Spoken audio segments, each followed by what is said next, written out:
తాకట్లో ఉన్న మీ బంగారాన్ని విడిపించి ఆ రోజు ఆన్లైన్ రేటుకి కొంటాం. Sharma gold company. ఓం శ్రీ మహాగణాధిపతయే నమో నమః. ప్రధానంగా ఈ యుగాది నుండి ఏ నక్షత్రం వారికి ఏ ప్రభావం ఏ రకంగా ఉండబోతుంది అనేటువంటి విషయంలో చిత్తా నక్షత్రం, ఈ చిత్తా నక్షత్రంలో జన్మించిన వ్యక్తులు కూడా కుజమహర్దశలోనే జన్మిస్తారు. కాకపోతే కర్మ ప్రారబ్ధవశాత్తు ఏమవుతుంది వారికి అంటే, ఏవైతే వీళ్ళు నాకు ఇది అనుకూలము అనేటువంటి విషయంలో ముందుకు వెళ్తారో ఆ ముందుకు వెళ్ళినటువంటి విషయం ప్రతికూలంగా మారే స్థితి ఉంటుంది.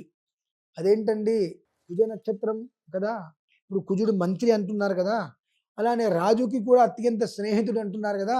అటువంటిప్పుడు నేను మంచి అనుకుంది నాకు ఎందుకు చెడు జరుగుతుందంటే కర్మయోగము అని అంటారు దాన్ని.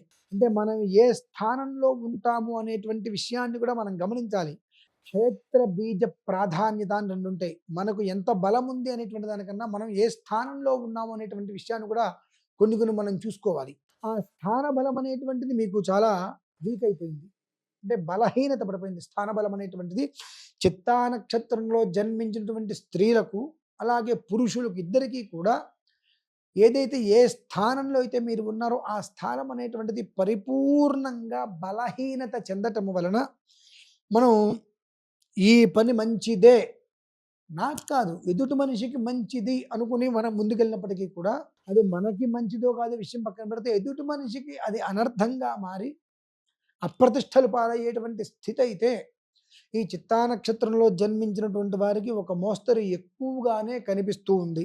కాబట్టి ఎదుటి మనిషి గురించి మనం ఈ పని మంచిది కదా అని ఆలోచన చేసేటువంటి దానికన్నా ఇది మంచిది కాదు అని వచ్చినప్పుడు ఏ మనిషి ద్వారా ఇది వద్దు అని అనిపిస్తే అక్కడికి దాన్ని వదిలేయటం అత్యంత శ్రేయస్సు. ఎందువల్లనంటే ఈ యొక్క చిత్తా నక్షత్ర ప్రభావములో ఇటు సగం తులలో ఉన్నప్పటికీ కూడా సగం కన్యలో ఉన్నప్పటికీ కూడా హస్త చిత్తార్థం కన్యా చిత్తార్థం స్వాతి విశాఖత్రయ తుల అన్నారు కదా.